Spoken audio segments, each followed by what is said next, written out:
আমাদের শরীর প্রকৃতির সর্বশ্রেষ্ঠ রচনা। যে অঙ্গ প্রত্যঙ্গ আমরা লাভ করেছি প্রত্যেকটির মধ্যে একটি নিজস্ব বার্তা রয়েছে। একটু ভেবে দেখুন, দুটি চোখ দিয়েছে দেখার জন্য, দুটি কান দিয়েছে শোনার জন্য, নাসিকাও আছে দুটি, দুটি হাত দিয়েছে দ্বিগুণ পরিশ্রম করার জন্য। কিন্তু জীব শুধুমাত্র একটি, তার উপরেও তীক্ষ্ণ বলিষ্ঠ দাঁত দিয়েছে তার রক্ষার জন্য। কখনো ভেবে দেখেছেন কেন?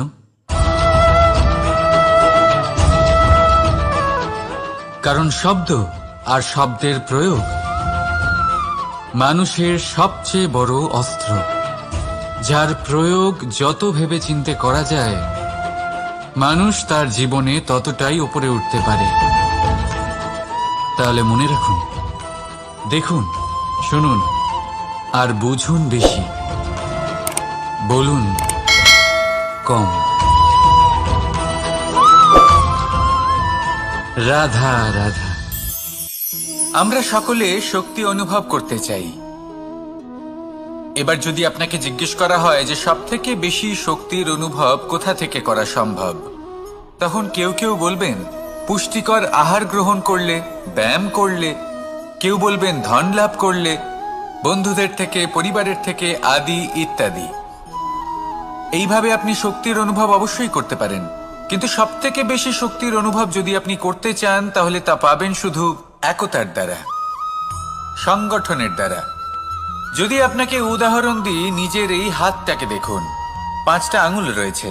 কোনো একটা বস্তুকে নিজের একটা আঙুল দ্বারা তুলে ধরার চেষ্টা করে দেখুন, বড়ই কষ্ট হবে। তখন আপনি বুঝতে পারবেন যখন এই 5টি আঙুল একত্রিত হয় তখন কোনো কাজ কতটা সহজ হতে পারে। এটাই হলো শক্তি, একতার। সব থেকে ভালো উদাহরণ যদি আপনাকে দিই তাহলে বাঁশি। এই বাঁশি থেকে অত্যন্ত মধুর সুর নির্গত হয় যা সবার মন প্রসন্ন করে দেয়।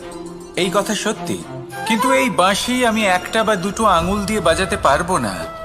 আমাকে প্রত্যেকটা আঙুল ব্যবহার করতেই হবে, তবেই এর থেকে মধুর সুর নির্গত হবে যা সকলকে প্রসন্ন করবে, ঠিক কিনা?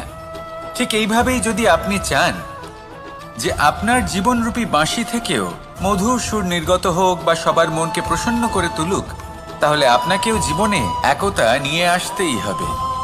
আপনি একাও কর্ম করতে পারেন, পথ চলতেও পারেন, সামনেও এগোতে পারেন, সাফল্যও লাভ করতে পারেন। কিন্তু যখন সকলে একসাথে এগোবেন, সেই পথে চলবেন, সেই কর্মই করবেন, তখন লক্ষ্যে অবশ্যই পৌঁছবেন, সাফল্য অবশ্যই লাভ করবেন। কিন্তু সেই সাফল্য এবং তার আনন্দর সংমিশ্রণটাই একটু অন্যরকম হবে। তাই জীবনে ঐক্যবদ্ধ হন, একসাথে মিলে এগোতে থাকুন, আর আমার সাথে ভালোবেসে বলুন রাধা রাধা। মানুষ ভাবেন যে ধন অর্জন করা হলো অত্যন্ত গুরুত্বপূর্ণ। তিনি আজীবন ধন অর্জন করতে থাকেন, ধন অর্জন করার চেষ্টা করতে থাকেন। সে যাই হয়ে যাক না কেন, পরিশ্রম করতে থাকেন। স্বাস্থ্যের দিকে নজর দেন না, না উচিত সময় খাবার খান, না উচিত সময় ঘুমোতে যান, না পর্যাপ্ত সময় পর্যন্ত ঘুমন, কিছুই না। ধন অর্জন করতেই থাকেন, করতেই থাকেন। আর কিছু সময় পরে যখন তিনি অসংখ্য ধন লাভ করে ফেলেন, তখন তার সাথে ওনার শরীরে অনেক রোগ বাসা বাঁধে। এইসব রোগের উপচার করতে করতে সেই সমস্ত ধন যা উনি অর্জন করেছেন তা তিনি ব্যয় করে ফেলেন। শেষ পর্যন্ত কি হয়? আমরা যেভাবে এসেছি ঠিক সেইভাবেই ফিরে যাই, ধন এখানেই থেকে যায়। দেখুন, একটা অত্যন্ত গুরুত্বপূর্ণ কথা রয়েছে যে আপনার বোঝা উচিত। এই যে ধন, তার ব্যবহার করুন জীবনকে আরো ভালো করে তোলার জন্য। ধনের সদ্ব্যবহার করা উচিত, এমন যেন না হয় এই ধন আপনাকে ভোগ করে ফেলে। এই জীবনকে নিশ্চিত রূপে আরো শ্রেষ্ঠ করে তুলুন। কিন্তু এই ধন অর্জন করার এই প্রক্রিয়াতে নিজের সারা জীবনকে নষ্ট করে ফেলবেন না। এই জীবন উপভোগ করতে শিখুন, আর আমার সাথে ভালোবেসে বলুন রাধা রাধা। কথায় আছে, অন্ধকারে প্রদীপ প্রজ্বলিত করলে চতুর্দিক আলোকিত হয়। কিন্তু যদি এই প্রদীপ আমি সূর্যের আলোর সম্মুখে সকালবেলায় প্রজ্বলিত করে রেখে দিই, তাহলে কি হবে? আপনি বলবেন যে এটা করে তো কোনো লাভই হলো না। সূর্যের প্রকাশের সামনে এই প্রদীপ আসলে কিছুই নয়। এবার এই চিন্তা ভাবনা প্রত্যেক দিন করতে হবে, আর একটা অমূল্য শিক্ষা পেতে হবে। মনে করুন যে আপনি মহাপুরুষের সামনে বসে আছেন, কোনো মহাজ্ঞানীর সামনে, তাহলে সেই ব্যক্তির সামনে নিজের জ্ঞানের প্রদীপ প্রজ্বলিত করবেন না, নীরব থাকুন আর সেই ব্যক্তির সূর্যের প্রকাশের মতো জ্ঞান প্রাপ্ত করুন। যতটা পারবেন জ্ঞান লাভ করুন। যদি এমন কোনো সময় এমন কোনো স্থানে আপনি আছেন যেখানে চতুর্দিক অন্ধকার, কারোর কাছেই জ্ঞান নেই, সেখানে নিজের জ্ঞানের প্রদীপ প্রজ্বলিত করুন। এমন করলে দুদিক থেকেই আপনার লাভ হবে। আপনার জ্ঞান প্রাপ্তিও হবে আর জ্ঞানের সঠিক প্রয়োগও করতে পারবেন। আর এই মন প্রসন্ন হয়ে বলবে, রাধা রাধা। মানুষের মধ্যে একটা বিচিত্র প্রবৃত্তি থাকে, অন্য সকলের বিষয়ে, তাদের জীবনের বিষয়ে, তাদের ব্যক্তিত্বের বিষয়ে, তাদের ভবিষ্যতের বিষয়ে অনুমান করা। এটা হলো অনুচিত। কারোর অতীতকালকে দেখে লোকে ভবিষ্যৎ বলে দিতে পারেন, বর্তমানকে দেখে ভবিষ্যতের বিষয়ে অনুমান করে ফেলেন। উদাহরণ দিতে হলে বলবো, কোনো দাসকে দেখুন, ওকে দেখে লোকে বলে যে ওর ভবিষ্যৎ সেটাই হতে পারে, অনুমান করে ফেলেন। আর এই রাজাকে দেখুন, উনি তো কত সুখী হবেন, উনি তো জগতের সব থেকে অধিক সুখী মানুষ, কত সুখ সুবিধা আছে ওনার কাছে, ধারণা করে ফেলেন। তবে সত্য তো এটাই যে কারোর ব্যক্তিত্বের বিষয়ে, তাদের ভবিষ্যতের বিষয়ে আপনি পূর্ণ সত্য কখনোই বলতে পারবেন না, শুধু অনুমান করতে পারবেন। আর এই অনুমান করে সত্যি কোনো লাভ হয় না, কারণ এই কাল সেটা হলো অত্যন্ত শক্তিশালী। কালো থেকে কালোতর কয়লাকেও হীরেতে পরিণত করতে পারে, অনেক বড় বড় রাজাকেও বিদূষক বানিয়ে ফেলতে পারে এক মুহূর্তেই। তাহলে আপনি অনুমান করে কি লাভ? কি পেলেন অনুমান করে? সেই জন্য কারোর বিষয়ে কোনো অনুমান করবেন না, তার ভবিষ্যতের বিষয়ে অনুমান করতে যাবেন না, কারোর বিষয়ে কোনো ধারণা করে নেবেন না। কিছু করতে হলে ভালোবাসুন, সবার মধ্যে ভালোবাসা ছড়ান, সবার মধ্যে ধন্যাত্মক ভাব ছড়ান। এই মন প্রসন্ন হয়ে বলবে, রাধা রাধা। কেউ বলে জীবন খুব ক্ষণস্থায়ী, কেউ বলে জীবন হলো একটা সুন্দর স্বপ্নের মতো, আবার কেউ বলবে জীবন হলো এক কঠোর সত্য। কিন্তু জীবন আসলে কি? জীবন হলো আপনারই প্রতিবিম্ব, একটা দর্পণ। অর্থাৎ আপনি জীবনকে সেইভাবেই পাবেন যেরকম আপনি নিজেকে প্রতিপন্ন করবেন।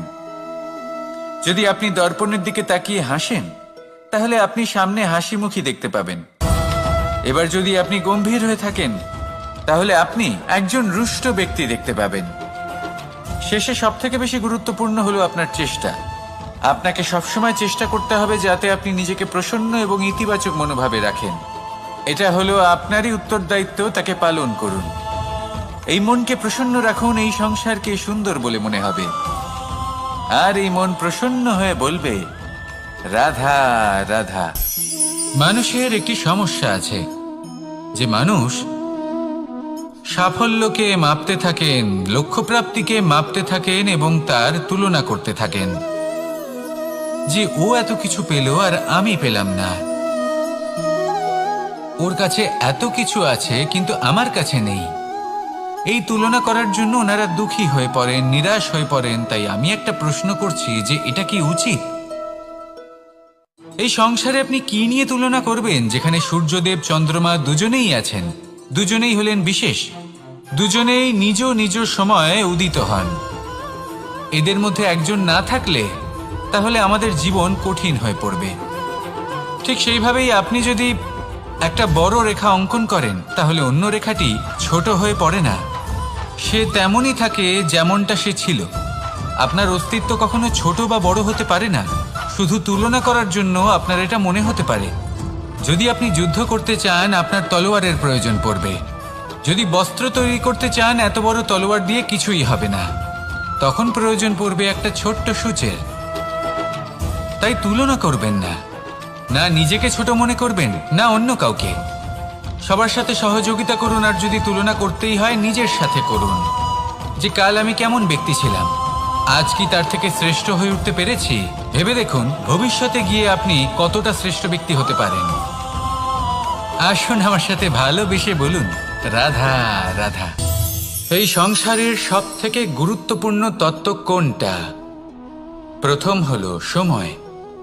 জন্ম থেকে মৃত্যু পর্যন্ত এই যে সময়, এটাই তো হলো জীবন।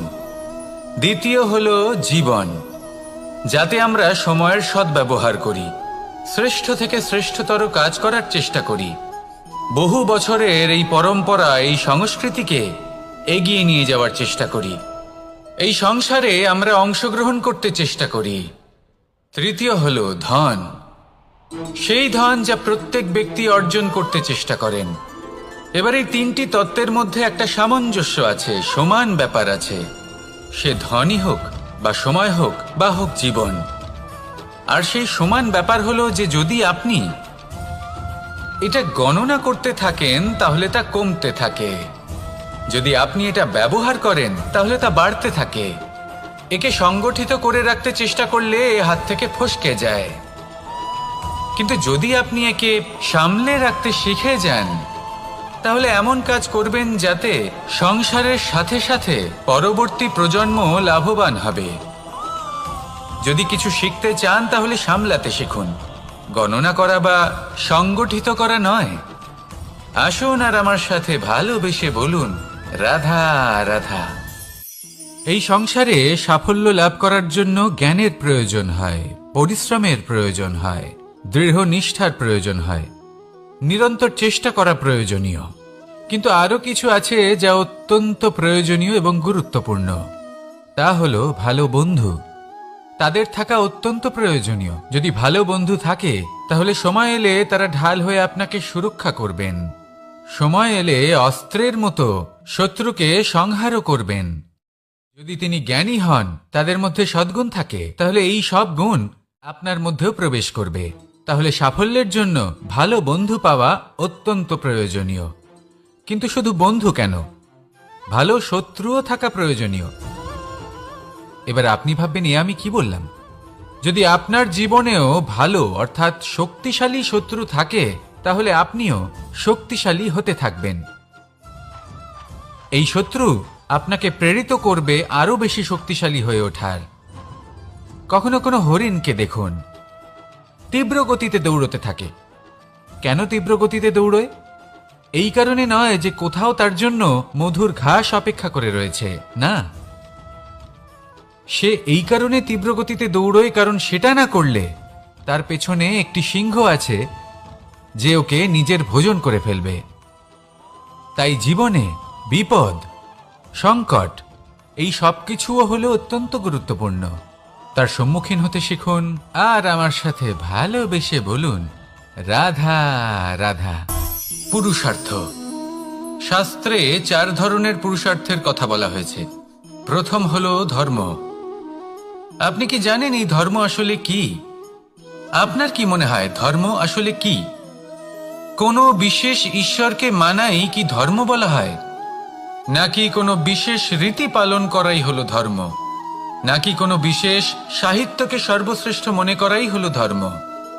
না, ধর্ম হলো সেটা যাকে ধারণ করা যেতে পারে।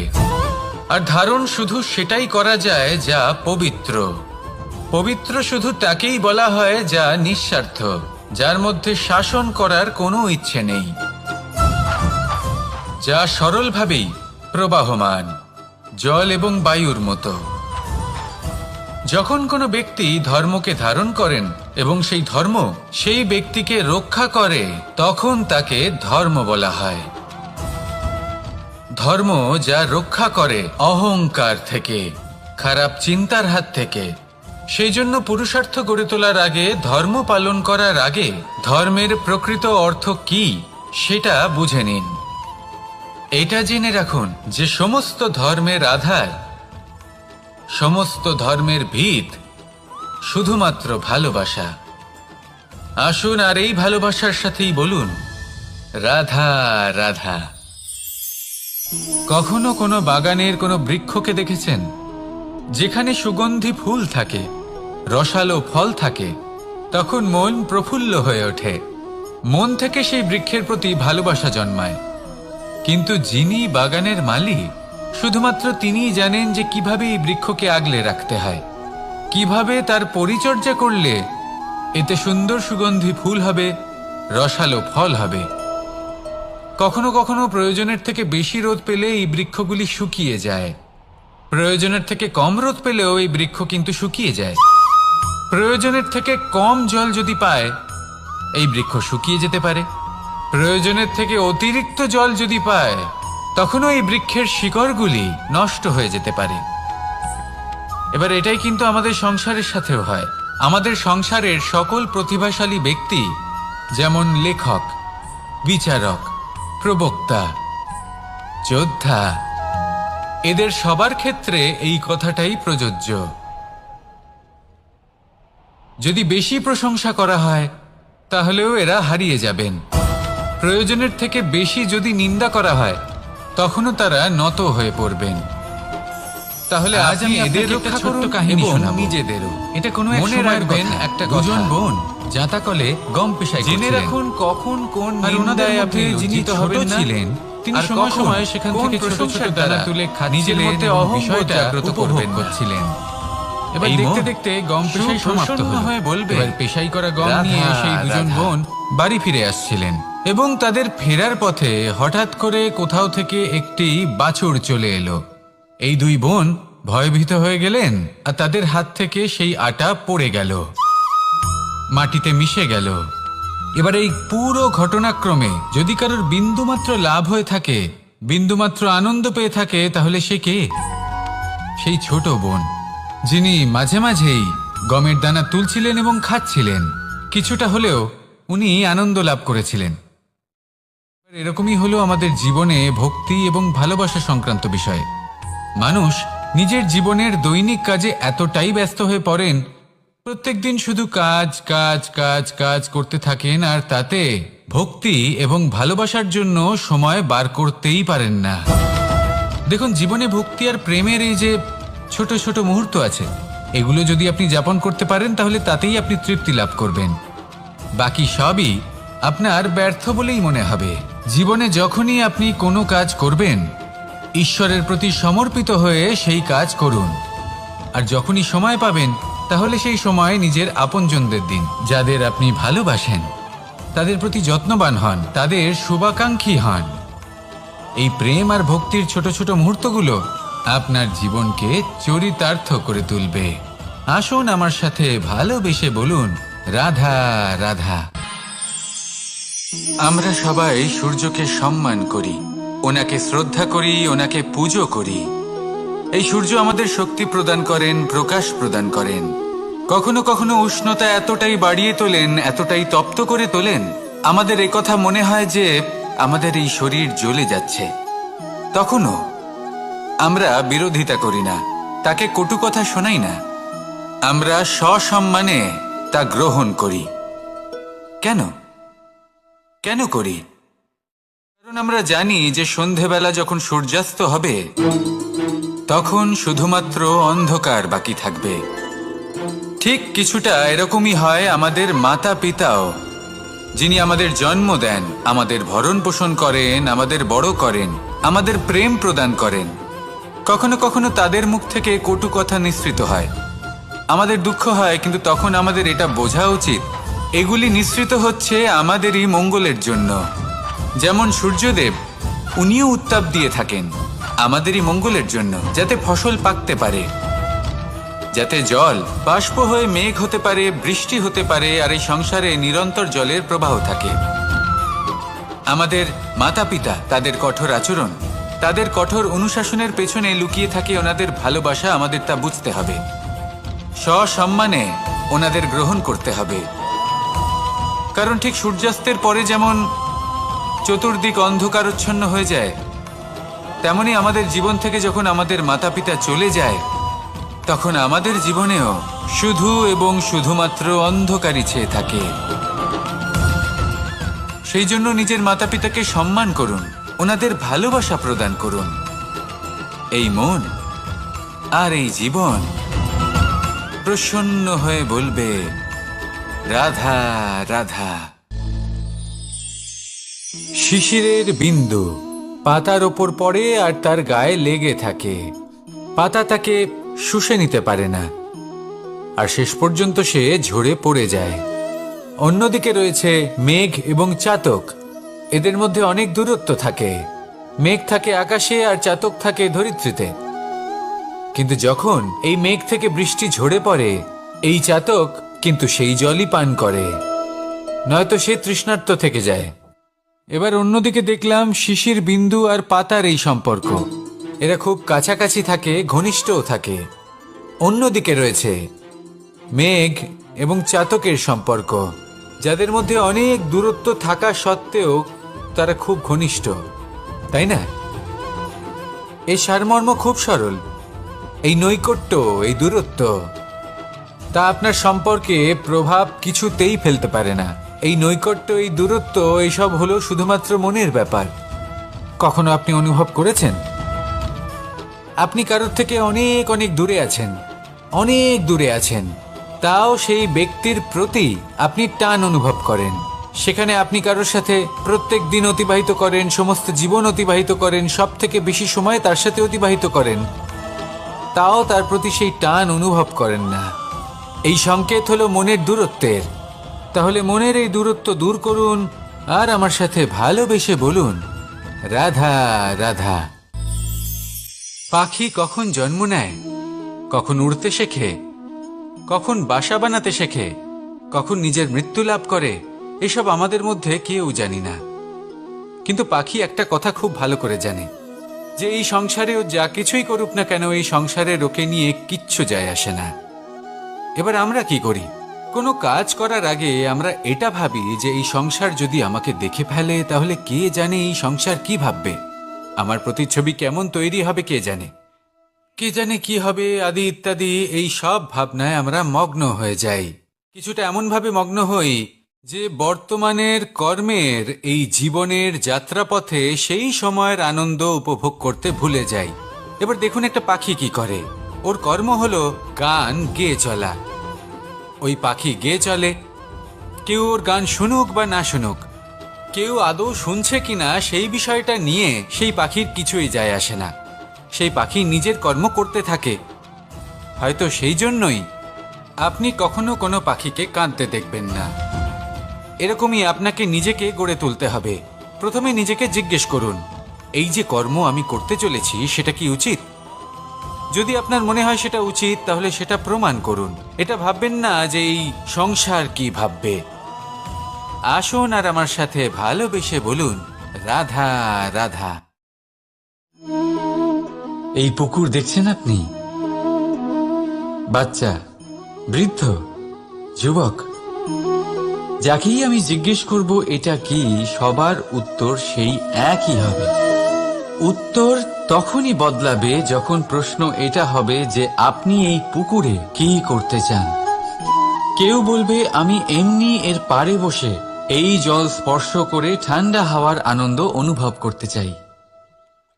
কেউ বলবে আমি এই পুকুরে সাঁতার কাটতে চাই। কেউ বলবে কাগজের নৌকা বানিয়ে আমি এতে ভাসিয়ে দিতে চাই। কেউ বলবে আমি মাছ ধরে নিজের জীবন যাপন করতে চাই, ইত্যাদি ইত্যাদি। আপনাকে একটা কথা বলে রাখি, আমাদের জীবনও এই পুকুরেরই মতন, একই রকম। কিন্তু আমরা এই জীবন নিয়ে কি করব সেই সিদ্ধান্ত আমাদের। এই পুকুরে আপনি মুক্তও পাবেন, আবার ফাঁকও পাবেন।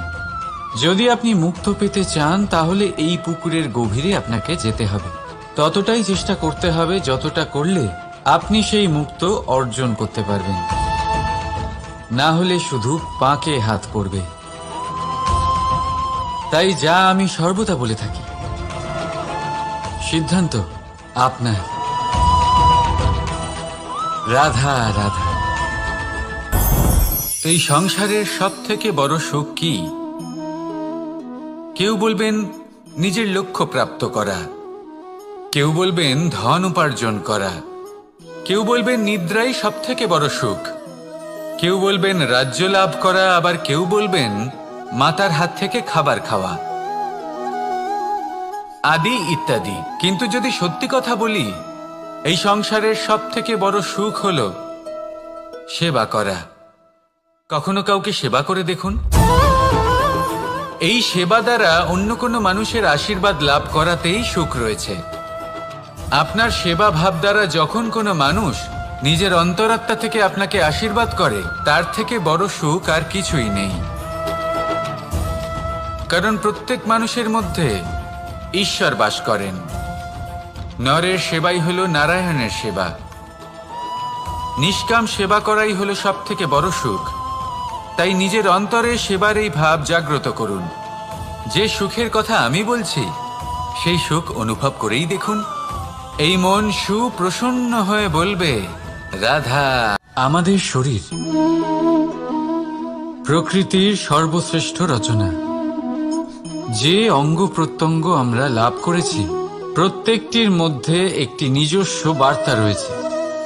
একটু ভেবে দেখুন, দুটি চোখ দিয়েছে দেখার জন্য, দুটি কান দিয়েছে শোনার জন্য, নাসিকাও আছে দুটি, দুটি হাত দিয়েছে দ্বিগুণ পরিশ্রম করার জন্য। কিন্তু জীব শুধুমাত্র একটি। তার উপরেও তীক্ষ্ণ বলিষ্ঠ দাঁত দিয়েছে তার রক্ষার জন্য।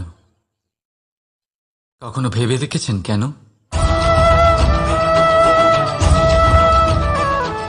কারণ শব্দ আর শব্দের প্রয়োগ মানুষের সবচেয়ে বড় অস্ত্র, যার প্রয়োগ যত ভেবে চিন্তে করা যায়, মানুষ তার জীবনে ততটাই উপরে উঠতে পারে। তাহলে মনে রাখুন, দেখুন, শুনুন আর বুঝুন বেশি, বলুন কম। রাধা রাধা। আমরা সকলে শক্তি অনুভব করতে চাই। এবার যদি আপনাকে জিজ্ঞেস করা হয় যে সবথেকে বেশি শক্তির অনুভব কোথা থেকে করা সম্ভব, তখন কেউ কেউ বলবেন পুষ্টিকর আহার গ্রহণ করলে, ব্যায়াম করলে, কেউ বলবেন ধন লাভ করলে, বন্ধুদের থেকে, পরিবারের থেকে, আদি ইত্যাদি। এইভাবে আপনি শক্তির অনুভব অবশ্যই করতে পারেন। কিন্তু সবথেকে বেশি শক্তির অনুভব যদি আপনি করতে চান, তাহলে তা পাবেন শুধু একতার দ্বারা, সংগঠনের দ্বারা। যদি আপনাকে উদাহরণ দিই, নিজের এই হাতটাকে দেখুন। 5টা আঙুল রয়েছে। কোনো একটা বস্তুকে নিজের একটা আঙুল দ্বারা তুলে ধরার চেষ্টা করে দেখুন, বড়ই কষ্ট হবে। তখন আপনি বুঝতে পারবেন, যখন এই 5টি আঙুল একত্রিত হয়, তখন কোনো কাজ কতটা সহজ হতে পারে। এটাই হলো শক্তি, একতার। সব থেকে ভালো উদাহরণ যদি আপনাকে দিই, তাহলে বাঁশি। এই বাঁশি থেকে অত্যন্ত মধুর সুর নির্গত হয়, যা সবার মন প্রসন্ন করে দেয়। এই কথা সত্যি। কিন্তু এই বাঁশি আমি একটা বা দুটো আঙুল দিয়ে বাজাতে পারবো না। আমাকে প্রত্যেকটা আঙুল ব্যবহার করতেই হবে, তবেই এর থেকে মধুর সুর নির্গত হবে, যা সকলকে প্রসন্ন করবে। ঠিক কিনা? ঠিক এইভাবেই যদি আপনি চান যে আপনার জীবনরূপী বাঁশি থেকেও মধুর সুর নির্গত হোক বা সবার মনকে প্রসন্ন করে তুলুক, তাহলে আপনাকেও জীবনে একতা নিয়ে আসতেই হবে। আপনি একাও কর্ম করতে পারেন, পথ চলতেও পারেন, সামনেও এগোতে পারেন, সাফল্যও লাভ করতে পারেন। কিন্তু যখন সকলে একসাথে এগোবেন, সেই পথে চলবেন, সেই কর্মই করবেন, তখন লক্ষ্যে অবশ্যই পৌঁছবেন, সাফল্য অবশ্যই লাভ করবেন। কিন্তু সেই সাফল্য এবং তার আনন্দর সংমিশ্রণটাই একটু অন্যরকম হবে। তাই জীবনে ঐক্যবদ্ধ হন, একসাথে মিলে এগোতে থাকুন, আর আমার সাথে ভালোবেসে বলুন, রাধা রাধা। মানুষ ভাবেন যে ধন অর্জন করা হলো অত্যন্ত গুরুত্বপূর্ণ। তিনি আজীবন ধন অর্জন করতে থাকেন, ধন অর্জন করার চেষ্টা করতে থাকেন। সে যাই হয়ে যাক না কেন, পরিশ্রম করতে থাকেন। স্বাস্থ্যের দিকে নজর দেন না, না উচিত সময় খাবার খান, না উচিত সময় ঘুমোতে যান, না পর্যাপ্ত সময় পর্যন্ত ঘুমন, কিছুই না। ধন অর্জন করতেই থাকেন, করতেই থাকেন। আর কিছু সময় পরে যখন তিনি অসংখ্য ধন লাভ করে ফেলেন, তখন তার সাথে ওনার শরীরে অনেক রোগ বাসা বাঁধে। এইসব রোগের উপচার করতে করতে সেই সমস্ত ধন যা উনি অর্জন করেছেন তা তিনি ব্যয় করে ফেলেন। শেষ পর্যন্ত কি হয়? আমরা যেভাবে এসেছি ঠিক সেইভাবেই ফিরে যাই, ধন এখানেই থেকে যায়। দেখুন, একটা অত্যন্ত গুরুত্বপূর্ণ কথা রয়েছে যে আপনার বোঝা উচিত। এই যে ধন, তার ব্যবহার করুন জীবনকে আরো ভালো করে তোলার জন্য। ধনের সদ্ব্যবহার করা উচিত, এমন যেন না হয় এই ধন আপনাকে ভোগ করে ফেলে। এই জীবনকে নিশ্চিত রূপে আরো শ্রেষ্ঠ করে তুলুন। কিন্তু এই ধন অর্জন করার এই প্রক্রিয়াতে নিজের সারা জীবনকে নষ্ট করে ফেলবেন না। এই জীবন উপভোগ করতে শিখুন আর আমার সাথে ভালোবেসে বলুন, রাধা রাধা। কথায় আছে, অন্ধকারে প্রদীপ প্রজ্বলিত করলে চতুর্দিক আলোকিত হয়। কিন্তু যদি এই প্রদীপ আমি সূর্যের আলোর সম্মুখে সকালবেলায় প্রজ্বলিত করে রেখে দিই, তাহলে কি হবে? আপনি বলবেন যে এটা করে তো কোনো লাভই হলো না। সূর্যের প্রকাশের সামনে এই প্রদীপ আসলে কিছুই নয়। এবার এই চিন্তা ভাবনা প্রত্যেক দিন করতে হবে আর একটা অমূল্য শিক্ষা পেতে হবে। মনে করুন যে আপনি মহাপুরুষের সামনে বসে আছেন, কোনো মহাজ্ঞানীর সামনে। তাহলে সেই ব্যক্তির সামনে নিজের জ্ঞানের প্রদীপ প্রজ্বলিত করবেন না, নীরব থাকুন আর সেই ব্যক্তির সূর্যের প্রকাশের মতো জ্ঞান প্রাপ্ত করুন। যতটা পারবেন জ্ঞান লাভ করুন। যদি এমন কোনো সময় এমন কোনো স্থানে আপনি আছেন যেখানে চতুর্দিক অন্ধকার, কারোর কাছেই জ্ঞান নেই, সেখানে নিজের জ্ঞানের প্রদীপ প্রজ্বলিত করুন। এমন করলে দুদিক থেকেই আপনার লাভ হবে। আপনার জ্ঞান প্রাপ্তিও হবে আর জ্ঞানের সঠিক প্রয়োগও করতে পারবেন। আর এই মন প্রসন্ন হয়ে বলবে, রাধা রাধা। মানুষের মধ্যে একটা বিচিত্র প্রবৃত্তি থাকে, অন্য সকলের বিষয়ে, তাদের জীবনের বিষয়ে, তাদের ব্যক্তিত্বের বিষয়ে, তাদের ভবিষ্যতের বিষয়ে অনুমান করা। এটা হলো অনুচিত। কারোর অতীতকালকে দেখে লোকে ভবিষ্যৎ বলে দিতে পারেন, বর্তমানকে দেখে ভবিষ্যতের বিষয়ে অনুমান করে ফেলেন। উদাহরণ দিতে হলে বলবো, কোনো দাসকে দেখুন, ওকে দেখে লোকে বলে যে ওর ভবিষ্যৎ সেটাই হতে পারে, অনুমান করে ফেলেন। আর এই রাজাকে দেখুন, উনি তো কত সুখী হবেন, উনি তো জগতের সব থেকে অধিক সুখী মানুষ, কত সুখ সুবিধা আছে ওনার কাছে, ধারণা করে ফেলেন। তবে সত্য তো এটাই যে কারোর ব্যক্তিত্বের বিষয়ে, তাদের ভবিষ্যতের বিষয়ে আপনি পূর্ণ সত্য কখনোই বলতে পারবেন না, শুধু অনুমান করতে পারবেন। আর এই অনুমান করে সত্যি কোনো লাভ হয় না, কারণ এই কাল সেটা হলো অত্যন্ত শক্তিশালী। কালো থেকে কালোতর কয়লাকেও হীরেতে পরিণত করতে পারে, অনেক বড় বড় রাজাকেও বিদূষক বানিয়ে ফেলতে পারে এক মুহূর্তেই। তাহলে আপনি অনুমান করে কি লাভ? কি পেলেন অনুমান করে?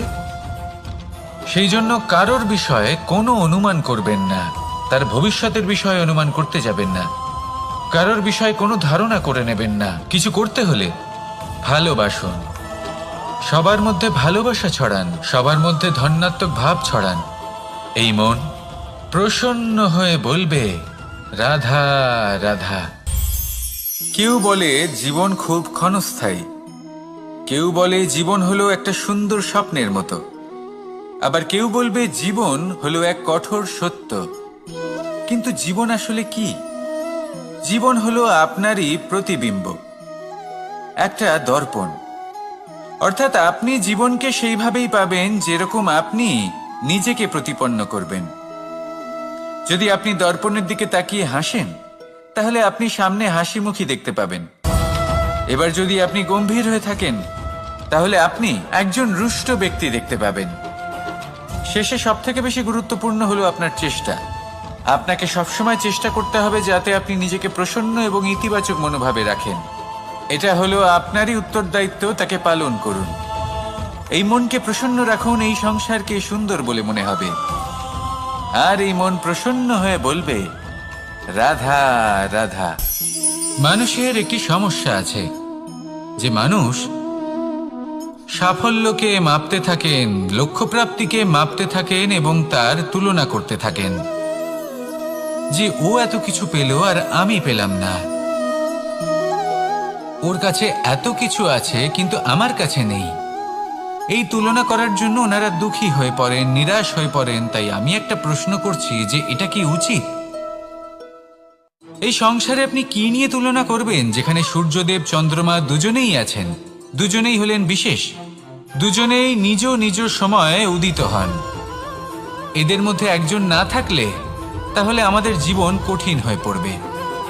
ঠিক সেইভাবেই আপনি যদি একটা বড় রেখা অঙ্কন করেন তাহলে অন্য রেখাটি ছোট হয়ে পড়ে না, সে তেমনই থাকে যেমনটা সে ছিল। আপনার অস্তিত্ব কখনো ছোট বা বড় হতে পারে না। শুধু তুলনা করার জন্য আপনার এটা মনে হতে পারে।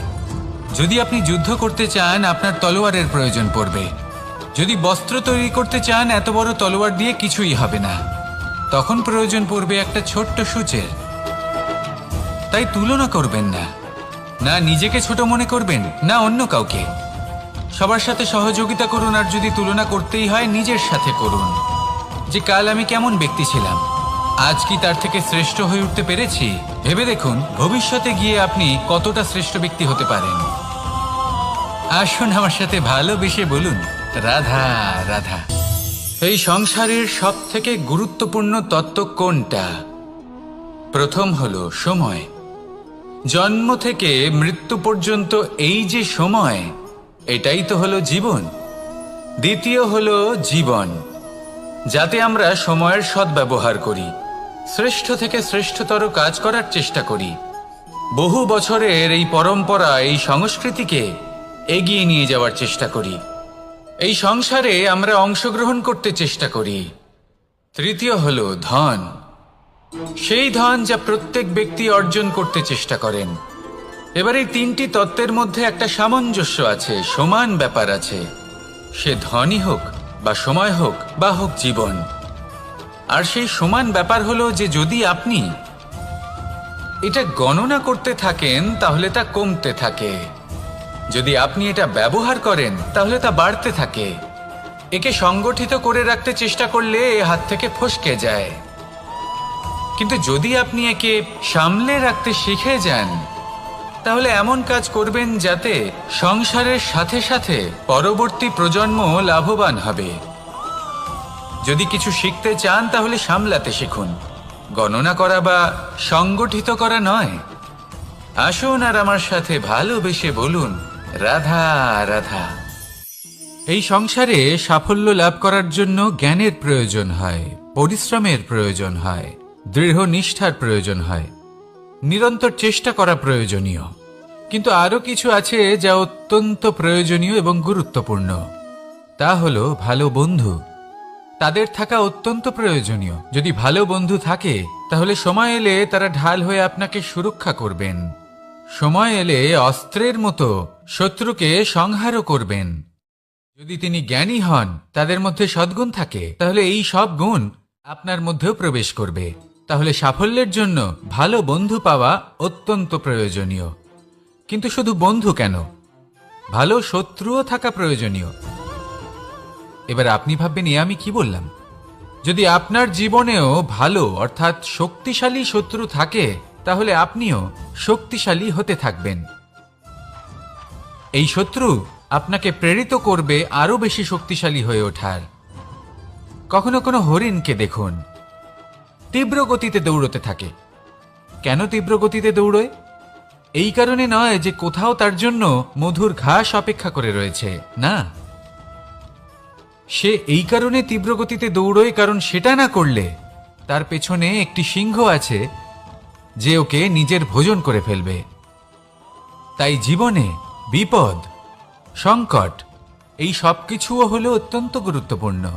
তার সম্মুখীন হতে শিখুন আর আমার সাথে ভালোবেসে বলুন রাধা রাধা।